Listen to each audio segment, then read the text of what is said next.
The Lost Treasure of Jerusalem, a film I made for the BBC in 1972, is the first that anybody outside France heard about Rennes le Chateau and the enigma. This is a good example of how research develops and changes over the years. When I first encountered the story in de Sède's book, I had no reason to believe anything other than that he was telling me the truth. And so that was the content of my film, I thought. I learned very quickly, in fact, that that was not true. And so it becomes a good example of how research develops over the years.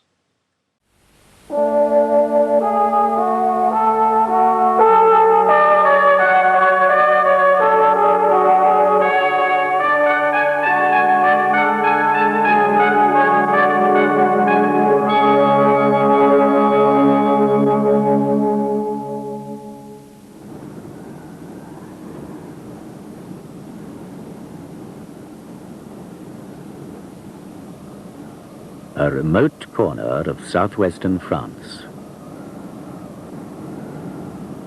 Perched high on its hilltop, an isolated village. Tiny.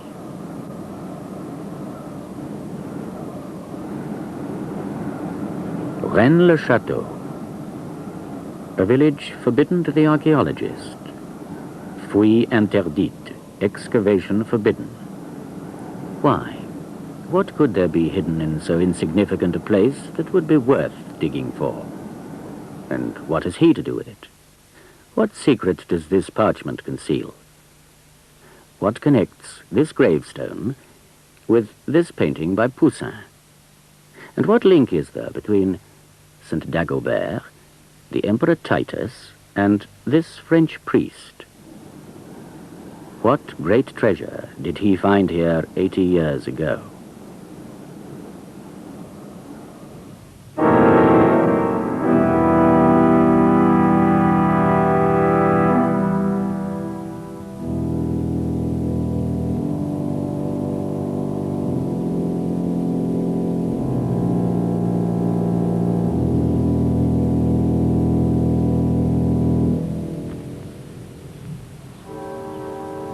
Rennes le Chateau. There is little to suggest to the casual visitor the drama of its hidden story. A little church, a crumbling chateau, a few houses,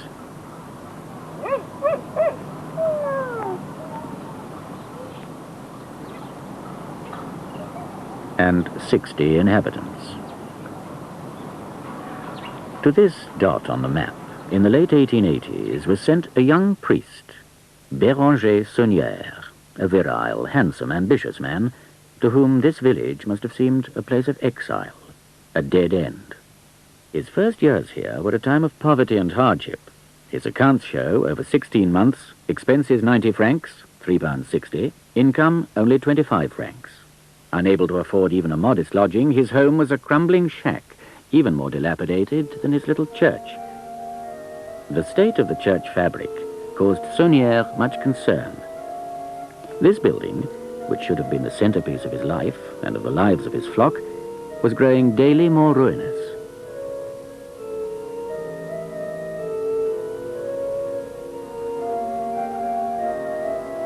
In desperation, Saunière begged a small sum from the mayor to carry out the most urgent repairs. With no idea how the debt would ever be repaid, he set to work. The altar stone was damaged. He had it lifted from its supporting pillars. One of the pillars, this one, was hollow. Inside, parchments, passages from the Gospels in Latin.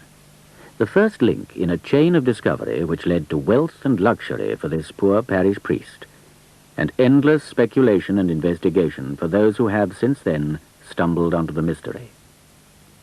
They're curious documents, the one oddly arranged on the page, the other dotted with scores of interpolated letters.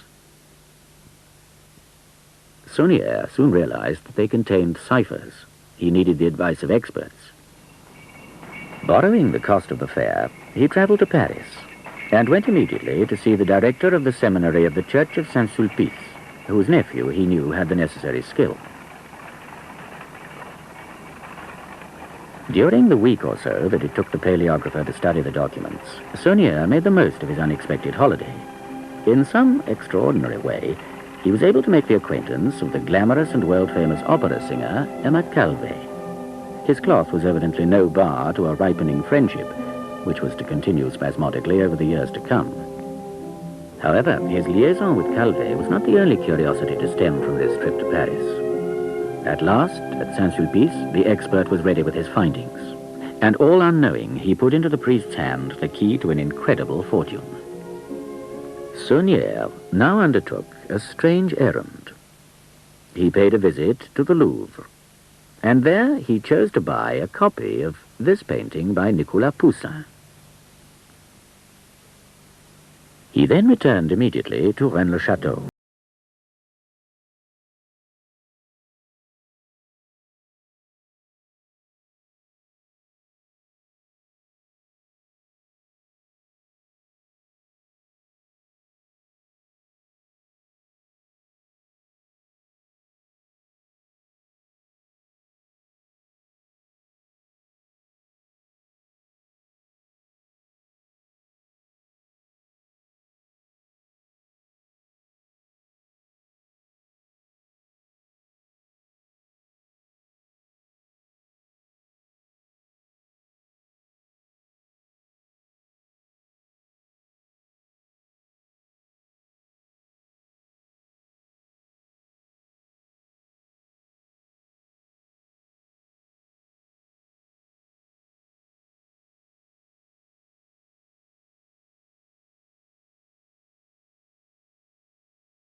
Some of the gravestones in his churchyard were evidently connected with the mystery.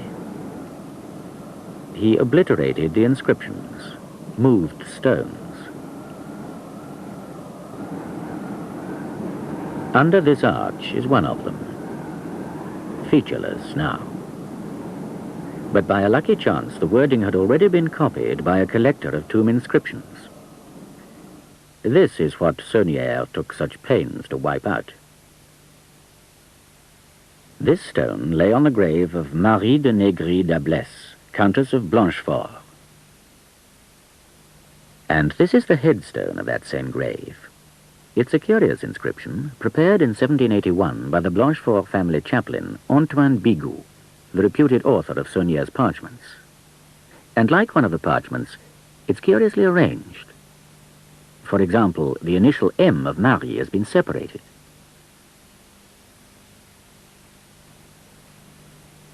Requiescat has been split in two.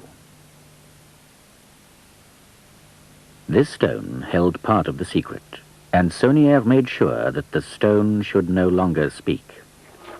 In many ways, his behavior became odd. He spent days wandering the hillsides, collecting stones, he said, when anyone asked. And indeed, he did bring back stones, with which he built a grotto. This is all that remains of it today. What was he up to? In part, the answer lies in the church, which was totally restored and redecorated at Saunière's own expense. A labor of love, perhaps. After all, it was here that he'd found his precious parchments. The bizarre significance of all this will be examined later. Naturally, his superiors demanded an explanation of his sudden wealth, but they met with a cool response. Secrets of the confessional, gifts from wealthy people, who, I may not say. Saunière's lips were sealed, and remained so. And for the rest of his life, 25 years, he lived luxuriously, the possessor of a seemingly bottomless purse. What treasure could he possibly have found in this remote and isolated spot? The pillar gives us the first hint. Saunière has carved on it the date of his discovery, 1891, but it dates, in fact, from the dark years of the Visigoths, one of the Germanic tribes who in the 5th and 6th centuries swept across Western Europe. This tiny village is all that remains of a mighty city. Spread there below us in the valley was once Aireda, fortified citadel, powerful, boasting 30,000 inhabitants. Aireda, one of the great strongholds of the Visigothic kingdom. But before the Visigoths, the Romans were here, mining the hillsides for gold. The Visigoths and the Romans had crossed paths elsewhere than here.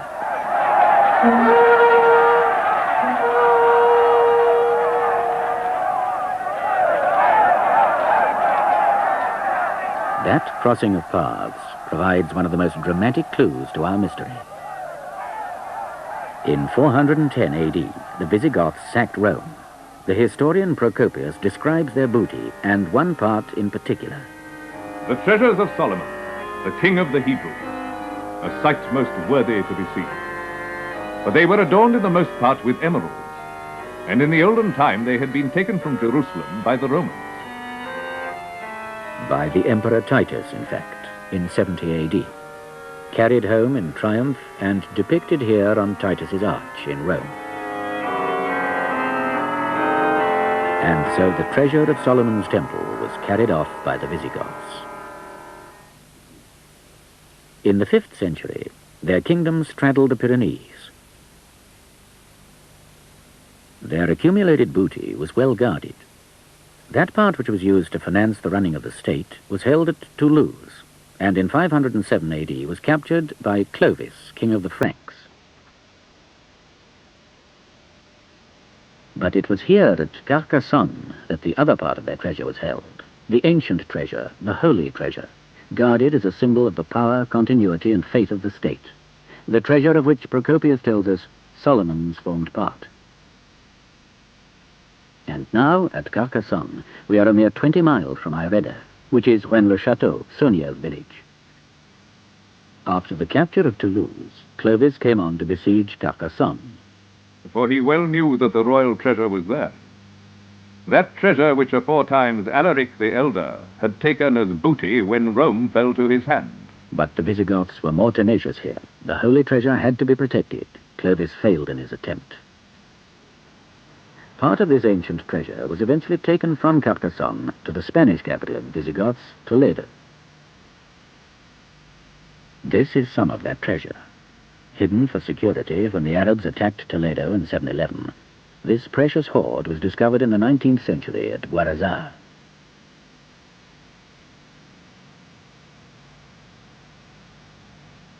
But no account of booty taken by Arabs or Franks mentions Solomon's treasure. Where did it go from Carcassonne? Under the assaults of Arab and Frank, the Visigothic kingdom was eventually reduced to the Razes, of which Aireda was a principal city, one of the few strongholds of their fading power. Could it also have been the repository of their wealth, the final resting place of the holy treasure?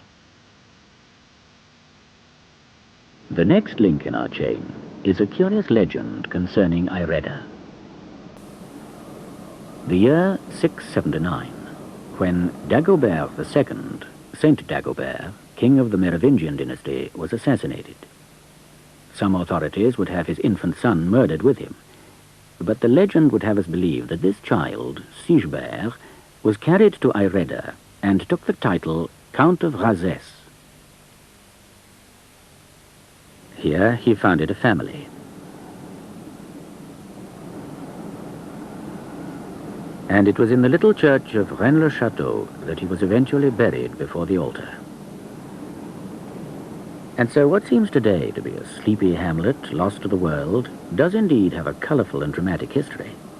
Perhaps there could, after all, be something hidden away here over the centuries, something which Saunier's lucky find could lead him to. And here is a tangible link with his past of history and legend. It was this stone that Saunier uncovered when, on his return from Paris, he chose to dig at a particular spot before the altar of his church. Much worn and damaged, This could be a mounted knight riding off with a child on his saddlebow. It could depict the rescue of St. Dagobert's infant son, Sigebert. Under the stone were also discovered 2 skeletons. Here is one of the skulls. The ritual incision after death is not uncommon in Merovingian burials. And here, in this reliquary, is a holy relic said to be the skull of St. Dagobert.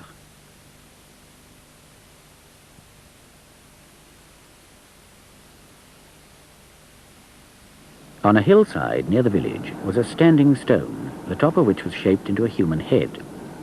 This head, now removed from its pillar, is known as the head of Dagobert, and this too has the same mark. Had Saunier's mysterious parchments thrown some light on the legend of Dagobert? An examination of them immediately raises several points.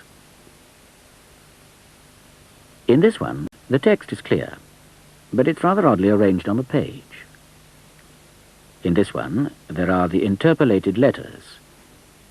Jesus, ergo, interpolated V, ante, interpolated C, dies, interpolated P, etc. But even more apparent than these is this odd device. The general impression of the document is one of neatness. The apparent untidiness here cannot be fortuitous.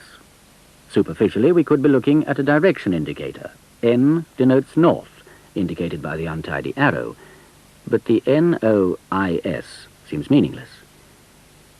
At the other end of the device, we have a more clear arrowhead. But isn't this arrowhead, in fact, an A upside down? And now the NOIS is perhaps no longer meaningless. Zion, Jerusalem. And we've already followed to Rennes le Chateau the possible trail of the holy treasure of the Visigoths, which may have contained relics of the sacking of Jerusalem. Now the other parchment. Why are the words at the ends of lines broken in seemingly arbitrary fashion? But here again is our key word, Zion, Jerusalem. What else? One other immediately noticeable feature is this isolated A, the only letter isolated in the text. The letter A, remember, was significant in the other parchment, and a closer examination reveals that this A is raised above the line of the other letters. Are there more raised letters?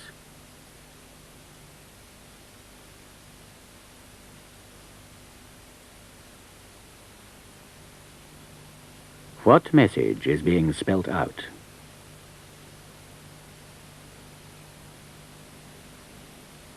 À Dagobert de Roi et à Zion et ce trésor et il est la mort. This treasure belongs to Dagobert II, king, and to Zion, and the last phrase is open to 2 different readings. Il est la mort, it is death, or il est là, mort, he is there, dead. Who? Dagobert? Were the 2 bodies found before the altar those of St. Dagobert and his son Sigebert? There is, of course, more to these parchments than just this simple, one might almost say childish code. But being easy to find, the code in effect says to us, you're on the right lines, now look further. Saunier evidently did, and found his crock of gold. Whatever it was that he'd found, he was certainly jealous of the secret, but by no means selfish in his distribution of the benefits. He entertained lavishly. He made many charitable gifts. Local families received open-handed help. He built this water tower to give his parishioners piped water to their homes. He had the rough 4-kilometer-long dirt track made over into a good modern road. And he gave away not only money. To a fellow priest he presented an ancient and beautiful chalice. To another, a collection of ancient coins like these, some of them dating from the time of Dagobert. And, of course, there was his lavish expenditure on the little village church. But this was not a simple act of generosity. It was Saunier's contribution to the pattern of mystery surrounding his treasure. Externally, there seems to be nothing exceptional here. But overhead, as we approach the door, terribilis est locus iste. This place is terrible.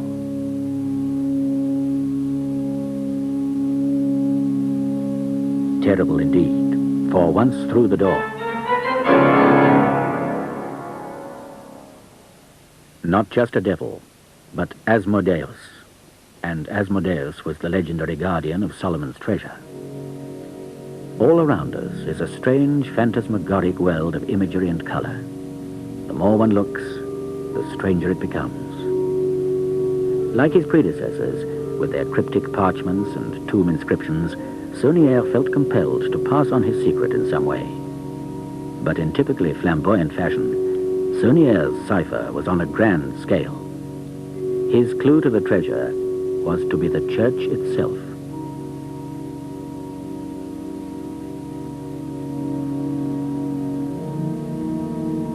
Certainly, Saunière's bishop was disturbed when he came to bless the restored edifice. Thereafter, it seems, he paid the church no further pastoral visits. But what is Saunière saying to us in this mass of imagery? A few of the features will give an insight into his methods. For example, here Christ succors the afflicted. He stands on a flower-strewn landscape, un terrain fleuri. But Fleury was the name of one of the local noble families. Terrain fleuri, flower-covered landscape, or fleury domain. And in the foreground of the fleury domain is a purse, so full it has burst open. To the right of the little hill on which Christ stands is a castle ruin. To the left, a hilltop village.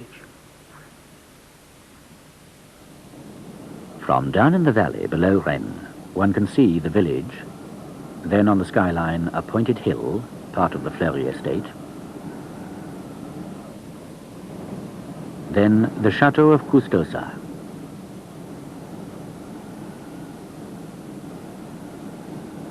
Does the purse indicate a significant point on this hillside?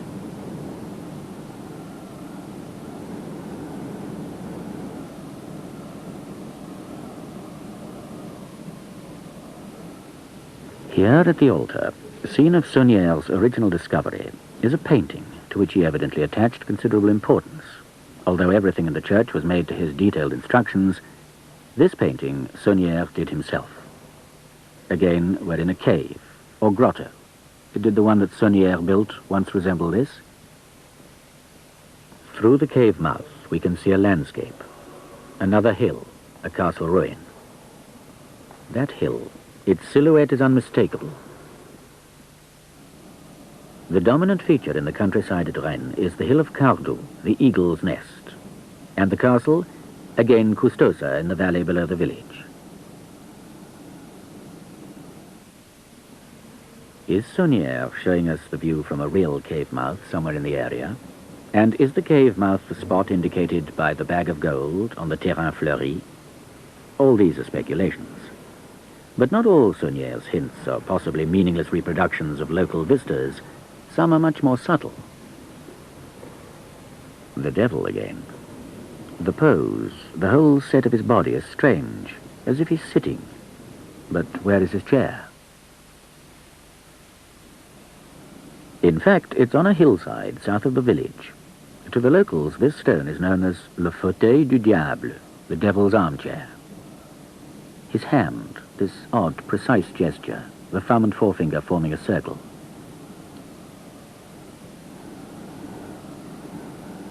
Beside the devil's armchair is a spring. Its name, la source du cercle, the spring of the circle. Saunière is indicating a precise place. The church is a mass of details. The stations of the cross present many unexpected features. What is the significance of this man's gesture, and what is he holding? Why does Pilate wear a veil? Pilate washes his hands in a white dish, un plateau blanc, held by a Negro.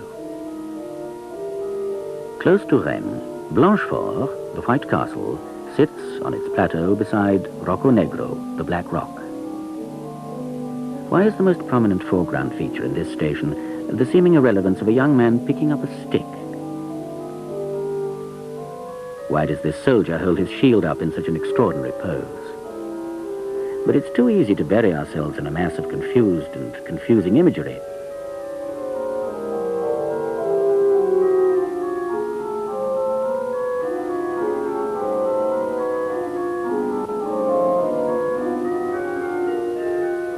In fact, it's quite simple to show how very precise Saunière was in his indications, once we can understand his language.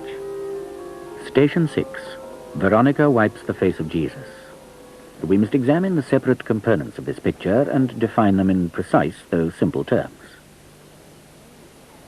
First, the soldier holds his shield on high. We can define this element simply as high shield, haut bouclier.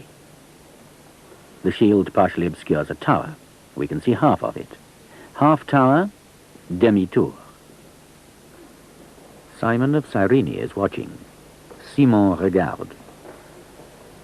Veronica with the cloth. Véronica au lin. These will suffice to show the precision of Saunière's cryptic language. In this station, he's playing with words. High shield, haut bouclier. But we're also saying haut bouclier. Demi-tour, half a tower, also means a half turn. Simon regarde also says Sim on regarde. Véronica au lin also says vers au nid kaolin. What is the message? Au bouclier, at the end of the enclosure, demi-tour, make a half turn, vers au nid, towards the high nest. Is this Cardoux, the eagle's nest? Yes, Cardoux is a china clay hill, kaolin, kaolin. Cime on regarde, the crest one is looking at. So, Station 6 tells us to go to the bottom of the enclosure, make a half turn towards Cardoux, and the crest we can then see, crowned with the ruins of the Chateau of Blanchefort. That is the relevant thing. Where do we go from there? Well, there are 14 stations.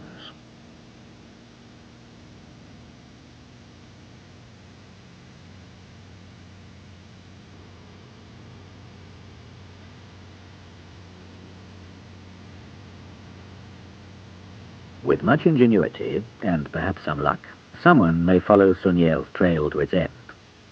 But even so, will there now be anything left to find? It seems likely. Only 2 days before suffering a fatal stroke in 1917, Saunière had signed the contract for new major building works, a project to the tune of 8 million francs. There's no reason to doubt that he would have been able to foot the bill. Naturally, the will of so wealthy a man was read with interest.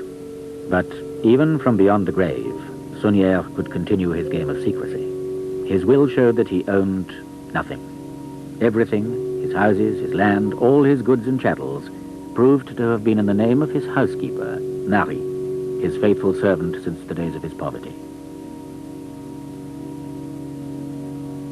But did she also possess the secret? Again, it seems likely. She lived in comfort for the remainder of her long life, dying as recently as 1953, when she was laid to rest at Saunière's side.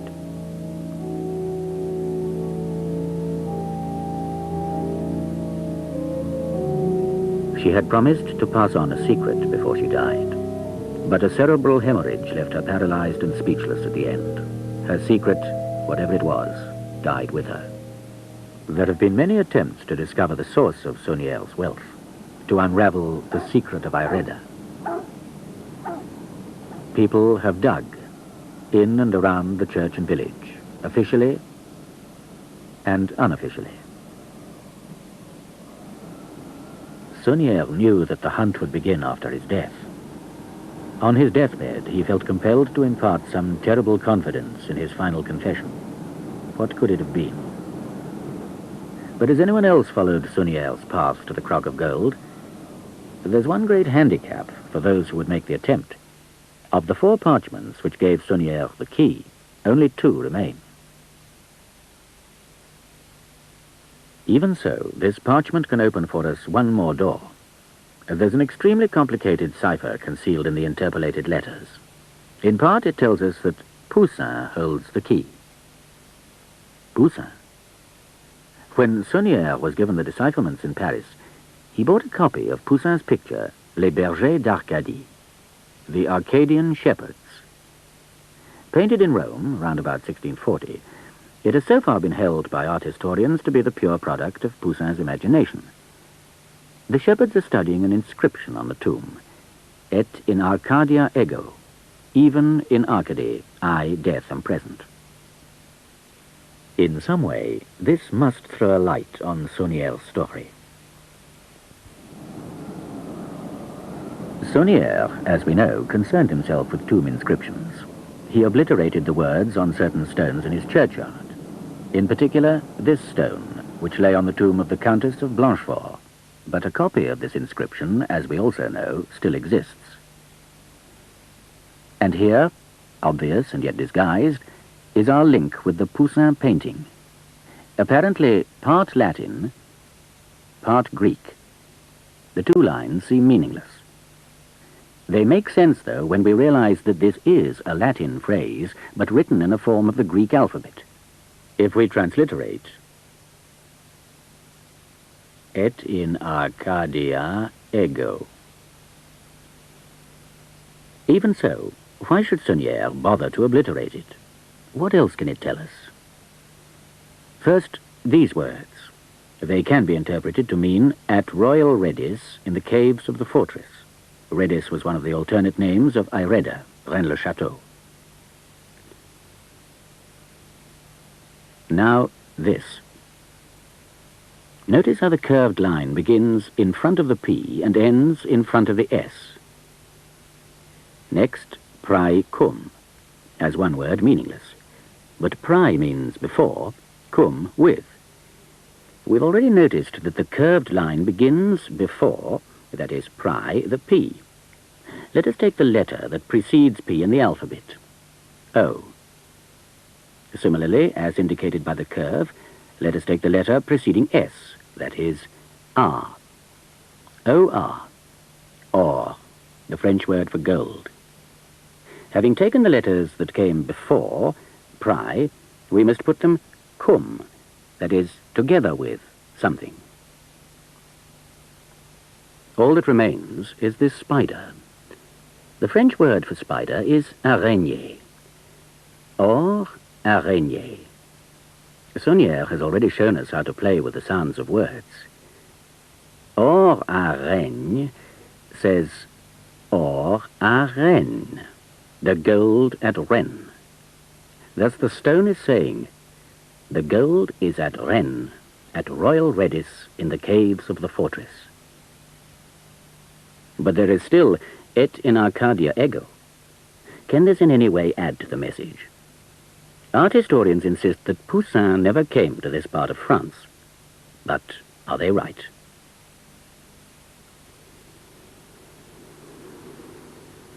The resemblance is striking. The only addition seems to be a narrow ledge which has been built along the front. But incorporated in the ledge is this round stone, in precisely the correct spot. And close behind the tomb, a tree still grows. There would seem little doubt that this strange structure is indeed the tomb in the Poussin painting. Even his imaginary landscape is there, though subtly recomposed to suit the painter's eye.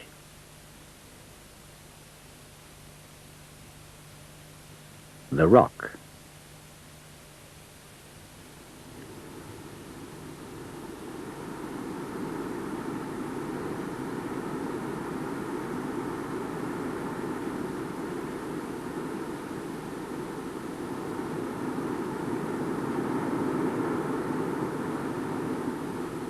The remains of the Chateau of Blanchefort, also there in the painting.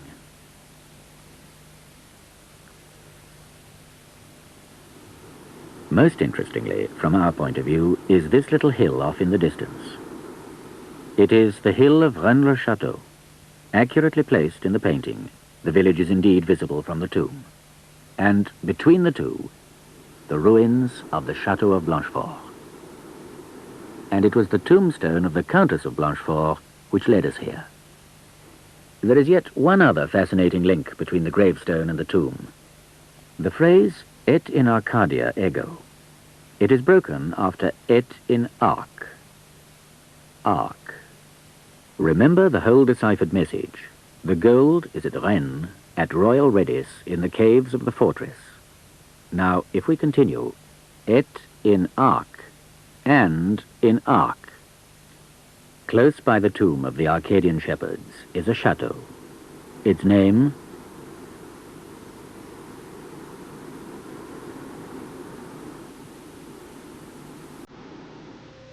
Ardia Ego, still remains a mystery, though of course there are theories. The hunt for Suniel's gold is still very much alive. All the answers have not yet been found.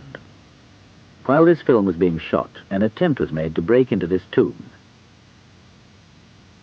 And someone shattered the Countess of Blanchefort's gravestone. There are still those who would give much to discover the source of Suniel's wealth, to decipher the clues.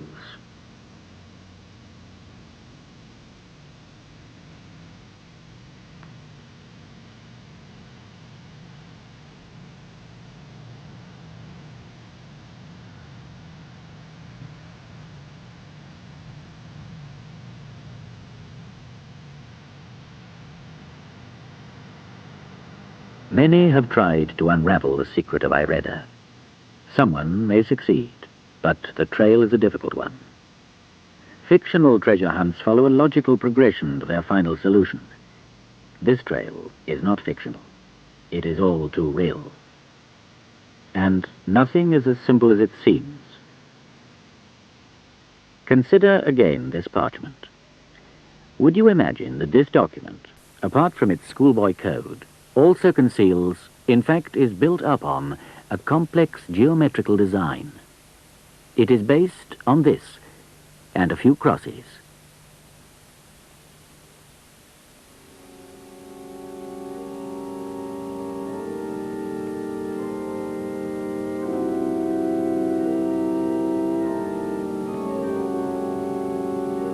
What does it mean? The answer to that question, and to many more, lies lost and sleeping on that mountaintop. Henry Lincoln is a writer who for the last 2 years has been trying to find that answer. One of the most interesting, perhaps one of the most productive ways to find a path through this morass of conflicting and confusing evidence is to try to find some sort of understanding of the character of Béranger Saunière. I've been told that he was a vulgar crook. I've also been told that the only mystery surrounding his treasure is the names of the 3 or 4 wealthy people who were giving the money to him. But that, to me, makes even a greater mystery than the one we're engaged on. Why should 3 or 4 wealthy people give him money? One of the most, perhaps, interesting hypotheses which has been put forward is that the parchments that he found were in fact genealogies relating to one of the European royal houses, and that he sold these parchments, the genealogies, to the royal house in return for an annuity. Now, if Saunière were just a vulgar crook, and all that he wanted was the money, then once he'd got his annuity, why didn't he go to Paris and enjoy the flesh pots? Why did he stay in this little tiny village, only a few miles from the place where he was born? Over the centuries, there have been persistent legends of the lost gold or a treasure in this area. For instance, during the Middle Ages, the religious military order of the Knights Templars brought in gold miners into the area, or so it was said. They were kept totally segregated from the rest of the population. And yet it seems likely that these gold miners were in fact gold workers, reconverting the golden artifacts back into crude gold, which they could bring out of the gold mines. But what about Poussin? I'm totally convinced that this painting represents the tomb and landscape of Arques near to Rennes le Chateau. But Poussin's life is very well documented, and there seems to be no evidence that he ever came to this part of France. No evidence, that is, apart from Les Bergers d'Arcadie. There is, however, one hypothesis which could fit the facts.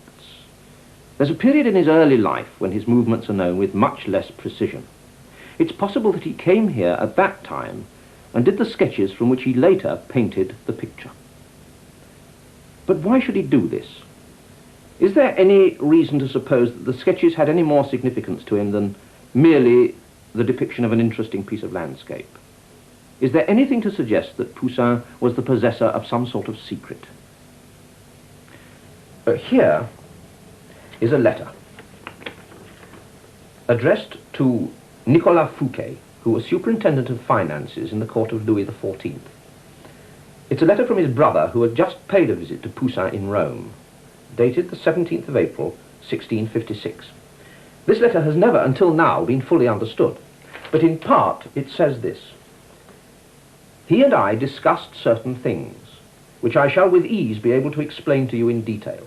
Things which will give you, through Monsieur Poussin, advantages which even kings would have great pains to draw from him, and which, according to him, it is possible that nobody else will ever rediscover in the centuries to come.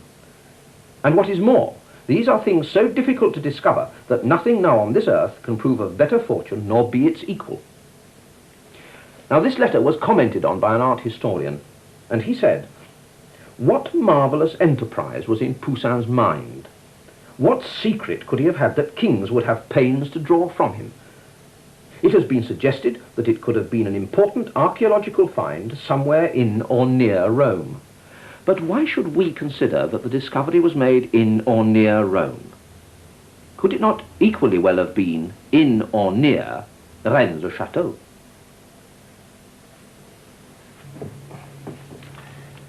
What was this discovery to which Poussin attached so much importance? Could it be that he discovered the whereabouts of the treasure of the Temple of Jerusalem? Well, I'm perfectly well aware that there are lots of theories as to the whereabouts of the temple treasure. It's been suggested that it's at the bottom of a river in southern Italy, that it's in Carthage, that it's in Byzantium, or that it's somewhere at the bottom of the Mediterranean Sea. It's interesting that Hitler seemed to agree that it came into this part of the world.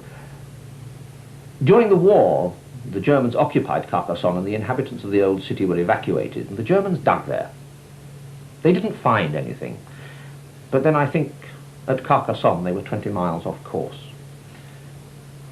Throughout this whole investigation, I've been trying to find the motives behind the people who have hidden away the way through to this treasure. Could it just have been a simple hoard of gold? Mustn't it be something more important as a discovery, something like the temple treasure? It was a disturbing discovery in some ways. Saunière, in fact, felt compelled to pass it on, as did everybody who has left indications to the story. It's rather like the legend of King Midas, whose touch turned everything to gold. When the barber discovered that the king had ass's ears, he felt compelled to pass on the secret, and so he dug a hole in the ground and whispered it there. Saunière felt the same compulsion, and so he left us his curious church. But that wasn't enough. Something still burdened Saunière's conscience. On his deathbed he made a confession. The priest who heard it was deeply disturbed. It's said by those who knew him that when he left Saunière's deathbed, he was white and shaken, and for 6 months thereafter he didn't smile at all. What terrible confidence had he received? Surely not just that Saunière had cashed in on a lucky find of gold.